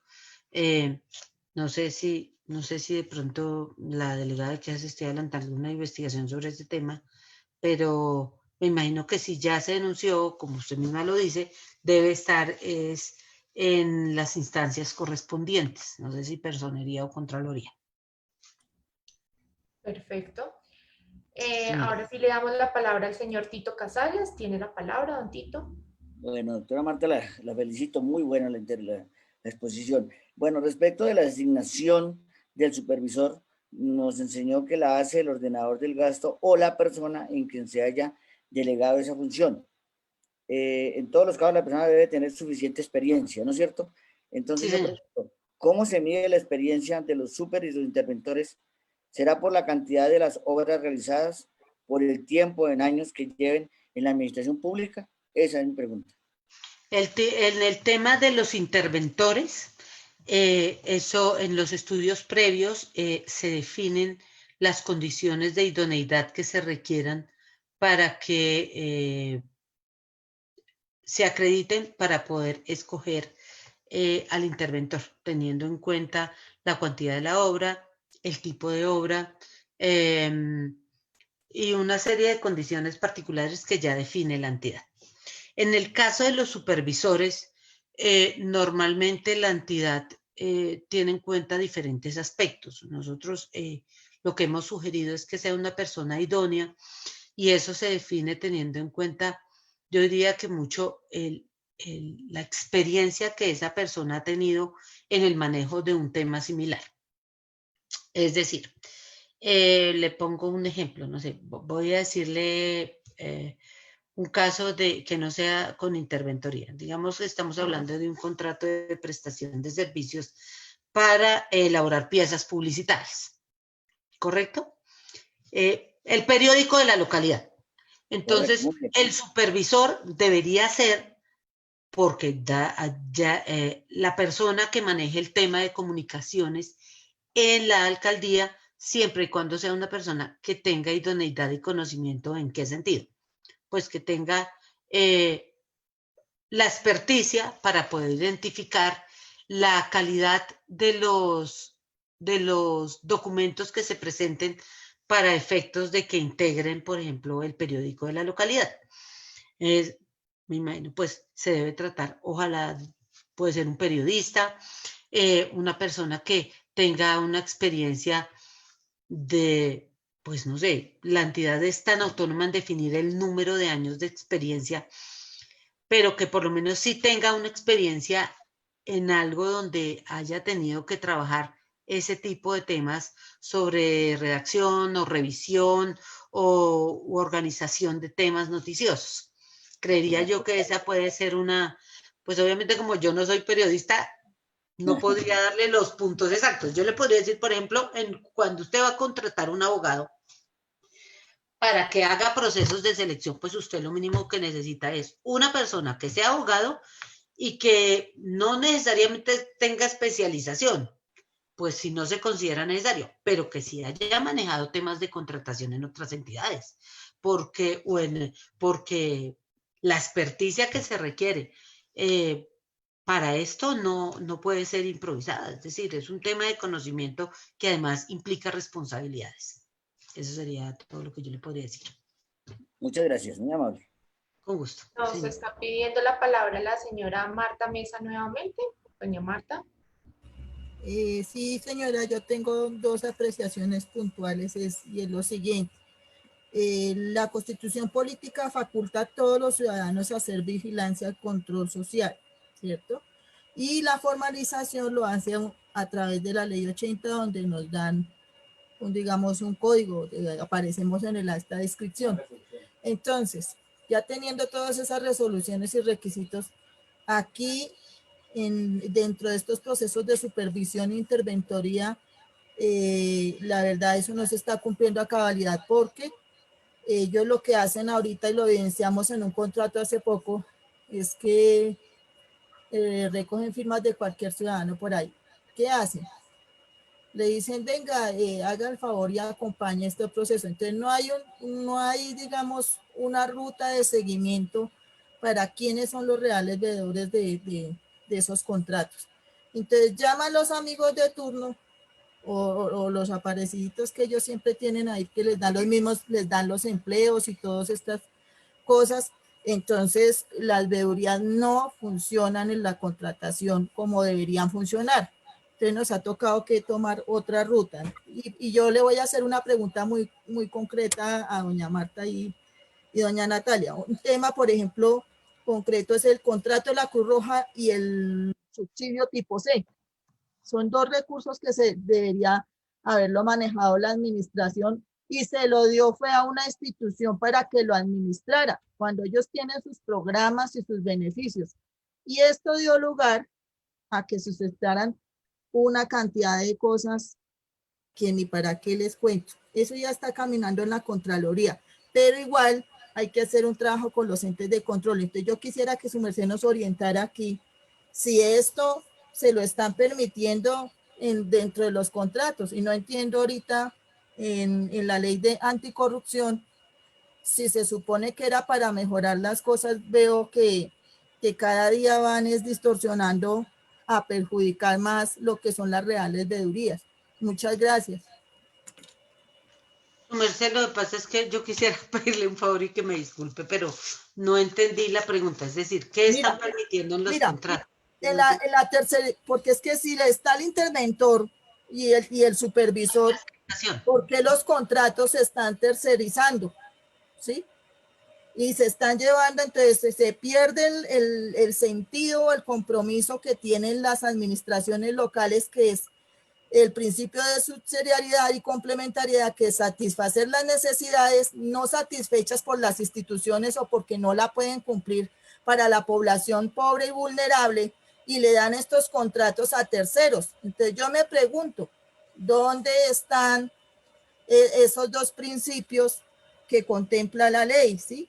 Si los recursos son de la administración local y lo que usted dice, para eso sí se contratan terceros, pero no contrata otra institución para que le administre lo que es el recurso de la administración local. No sé si me hice entender. Sí, yo lo que entiendo es que se contrata a alguien para que ejecute una plata para contratar otra cosa, ¿correcto? Sí, pero no, digamos, no una persona imparcial, sino que se están manejando a través de otra institución pública. Yo como institución pública le doy mi contrato a otra institución pública y ellos tienen sus programas y líneas concretas. Entonces, ¿qué pasa? Eso está afectando para el beneficio de las personas, porque obviamente ellos lo encarrilan dentro de los requisitos que ellos piden para que estas personas puedan acceder a esos recursos, ¿sí? Y entonces aquí quedamos otra vez en nada, porque se supone que muchos de nosotros no cumplimos con esos requisitos y por eso se le dice que la institución no los puede cumplir. Entonces, por eso se le dice población pobre y vulnerable, si no estoy mal yo en esos dos principios, y eso no se está cumpliendo. Ahí me gustaría que me aclarara ese tema de la interventoría y la supervisión, porque aquí está pasando eso. Lo que pasa es que yo no puedo hablar en un caso concreto como este porque realmente no lo conozco, pero sí le puedo decir lo siguiente. Digamos que normalmente yo tengo la posibilidad de hacer un contrato. Creo que el contrato de la Cruz Roja, si yo no estoy mal, fue un contrato que se hizo por urgencia manifiesta. Creo que o sea, una contratación directa con fundamento en la urgencia manifiesta, con ocasión de la declaratoria de emergencia por el tema sanitario del COVID-19. Ahora, el punto cuál es, sí, ya entendí, una entidad hace un contrato con otra entidad que se encarga de manejar eso. El tema, no sé qué dirá la Contraloría o en qué se resolverá esto, pero el tema sí es un tema en el que tiene que mirarse básicamente cómo se hizo no solamente la supervisión o la interventoría del contrato, sino también la forma cómo se celebró y los parámetros a través de los cuales se desarrolló. Realmente yo creería que en un tema como este, donde hay tanta complejidad durante una época de pandemia, pueden presentarse miles de situaciones que afectan la ejecución de un contrato. El tema, cuando usted me dice que está metida la Contraloría, me parece que es un tema de costos, es un tema de platas. Pero entonces, normalmente lo que me imagino que ahí van a investigar al interventor, si eso tiene una interventoría, o al supervisor, si eso tiene un supervisor, o a los supervisores, porque sí sé que es un contrato que incluye varias localidades. Entonces, no, pues... No, mira, el de aquí, doctora Marta, quedó fuera de la bolsa, porque sí hicieron una bolsa, pero nosotros fuimos una de las localidades que se hizo un contrato donde le asignaron a la Cruz Roja, que es un ente que se supone que no debe contratar porque es sin ánimo de lucro. Y las entidades sin ánimo de lucro sí pueden contratarse. Sí, pero no en ese aspecto como lo están figurando, porque es que yo no sé en qué momento la sin ánimo de lucro, que se supone que solamente era para servir como la defensa civil, se volvieron contratistas. Pero bueno, el punto es lo siguiente: contrató la alcaldía con la Cruz Roja y la Cruz Roja le pasó el contrato a la Secretaría de Integración Social. Y entonces eso hubo una cantidad de cosas y nosotros quisiéramos era que nos aclarara eso para que todos entendiéramos la magnitud y la proporción o la responsabilidad del supervisor y de la interventoría. Eso es lo que yo quisiera que se me aclarara. Entonces no sé de qué contrato de la Cruz Roja estamos hablando. Estamos hablando de un contrato que hicieron las localidades con la Cruz Roja. Usted me dice ahorita que la Cruz Roja le pasó ese contrato a la Secretaría Distrital de Integración Social. Sí, señora. Lo que pasa es que hubo uno macro y quedaron 3 o 4 localidades por fuera. Y entonces eso fue lo que pasó acá. Entonces, ¿cómo va a ser posible que se supone que tiene la capacidad? Entonces va otra vez y violenta, digamos, los derechos de adquisición de eso, le dan otro manejo y se lleva una cuantiosa suma con este contrato. Por eso, pues, no sé, es bueno que nosotros lo trabajemos desde esas claridades, porque sé que el ejercicio que hoy estamos haciendo es muy bueno. Yo sé que eso está ya en Contraloría, sí, pero me gustaría que nos lo aclarara para que nosotros pudiéramos entender, o no sé si de pronto en otra clase, doctora Natalia. Yo creo que le va a tocar mandarnos un escrito, inclusive donde usted si tiene hechos concretos nos los exponga, porque no es muy claro lo que usted me dice. Nosotros no hemos tenido conocimiento de que la Cruz Roja le haya entregado ese contrato a la Secretaría Distrital de Integración Social. De eso no tiene conocimiento la veeduría, pero parece que usted tiene más datos que nosotros. Sí sería bueno si desde el punto de vista de las inquietudes que usted plantee, pues no sé, creo que este sería como para la delegada para la atención de casos y reclamos, pero pues igual, si hay una cosa que denunciar, si no, simplemente envíenlo y nosotros lo direccionamos hacia donde es, o las personas de participación que están acá tomen nota para poder entender claramente, porque le podría estar dando una respuesta inadecuada a su inquietud, y no quiero hacer eso porque no quiero desorientarla, pero veo que sí hay un pedazo de la historia que no entendemos muy bien sobre que o sea, las localidades y la Cruz Roja, no sé si está integrada de pronto en ese contrato de integración social, de modo que sí sería mejor tener, para poder dar una respuesta adecuada, tener más información sobre ese punto. Le agradecería que nos contara eso con las personas de participación, nos diera bien Sí, escrita señora. toda la situación para poder darle una respuesta adecuada. De acuerdo. Con Listo, usted. gracias, muy amable. Ya para terminar, entonces tenemos la última pregunta. Don Alfonso pregunta, ¿a partir de qué valor se debe tener interventoría? Y con esta pregunta cerraríamos. No, no, uno juzga como entidad cuándo debe tener un interventor. Normalmente en contratos pequeños no, porque lo que determina la naturaleza de lo que usted debe tener, cuando usted debe tener un interventor, es la complejidad del objeto y el nivel de conocimiento técnico, administrativo, jurídico, financiero que debe tener la persona. Entonces, por ejemplo, en una concesión lo lógico es tener un interventor.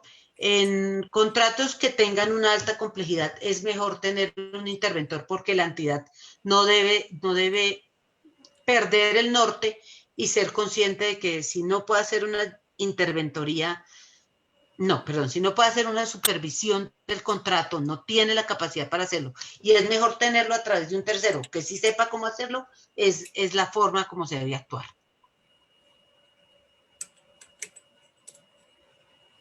¿Listo? Muchas gracias, Marta. Con esta pregunta entonces terminamos la sesión de hoy. Recordarles que la próxima es este jueves 24 de septiembre a las 3 de la tarde sobre las principales debilidades en la contratación de los fondos de desarrollo local. También les enviaremos el link para que se conecten. Pasado mañana. Sí, les agradecemos entonces a todos por su asistencia. Muchísimas gracias por participar. Muchísimas gracias, Natalia. Que estén Muchísimas gracias. muy bien. Hasta luego. Gracias. Saludos, un abrazo.